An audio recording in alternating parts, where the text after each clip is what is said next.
hired a virtual assistant through a company that their main job was they have a whole bunch of virtual assistants, and then a client like me would come to them and say, I need one.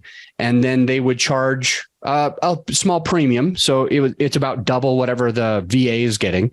So they would basically charge $1,600 a month and maybe pay the VA $800 a month, something like that.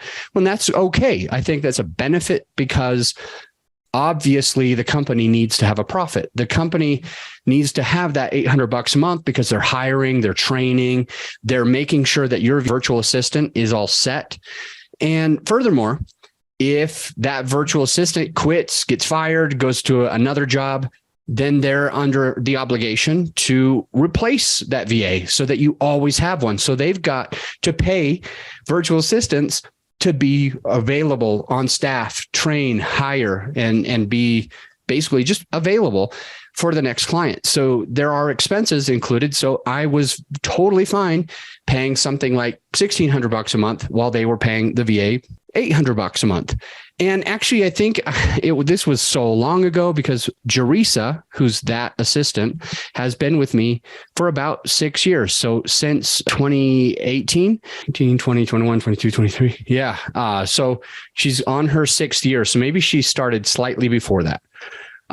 Point being, even though if I can't get the exact detail of when she started, I do know that I was in the Philippines back in February of 23 and hung out with all 36 of my full-time VAs, and a couple of part-time virtual assistants might have been there as well. But all of my full-time virtual assistants were there, and we had a really fun time. We did a lot of really cool things, a lot of really fun things. And one of the things that we did was we gave out pins for how long that assistant or that employee, you can call them an employee. I call them a team member, to be honest with you. My real language when I'm not on this podcast telling you about virtual assistants is a team member.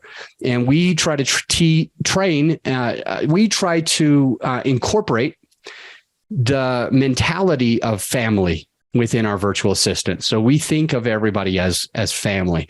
We have some values in our company, and one of them is family values. So your own family comes before the company. So that's my VAs. Their health comes before my company. Their family relationships and friendship relationships come before the company, because the company is going to be fine. And we value the mental happiness, the awareness, the mental, what would you call it, health and physical health and emotional health of our team like family. And we know that if we have them have their families in order, then the company is going to probably benefit from that. And that's what I found.